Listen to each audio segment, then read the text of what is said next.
ఏదైనా ఒక మంచి పనికి శ్రీకారం చుట్టినప్పుడు విమర్శలు రావడం సర్వసాధారణమని వాటిని పట్టించుకోకుండా లక్ష్యం వైపు కొనసాగినప్పుడే మంచి ఫలితాలు వస్తాయని తెలంగాణ ముఖ్యమంత్రి రేవంత్ రెడ్డి అన్నారు.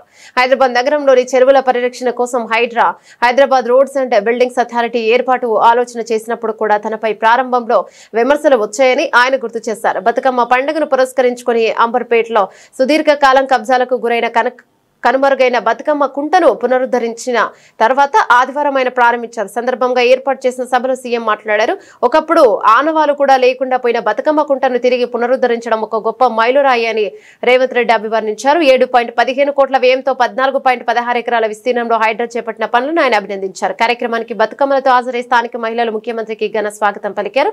సందర్భంగా హైడ్రా రూపొందించిన ప్రత్యేక గీతాన్ని సీఎం ఆవిష్కరించారు. నేను హైడ్రా ఆలోచన చేసినప్పుడు చాలామంది చాలా రకాలుగా మాట్లాడారు. కొంతమందికి అర్థం కాలేదు, కొంతమందికి అర్థమయ్యి వాళ్ళ యొక్క కబ్జాలు, వాళ్ళ యొక్క ఆలోచనలు భవిష్యత్తులో సాగవని బురద జల్లే ప్రయత్నం చేసింది. ఎవరెన్ని ప్రయత్నాలు చేసినా మంచి పని చేయాలనుకున్నప్పుడు, ఒక సంకల్పంతో ముందుకు వెళ్ళాలనుకున్నప్పుడు కొన్ని ఒడిదుడుకులు వస్తాయి. ఆ ఒడిదుడుకులను సమయస్ఫూర్తితోనో సమయము సందర్భాన్ని బట్టి వాటిని పరిష్కరించుకుంటూ ముందుకు వెళ్ళాలి.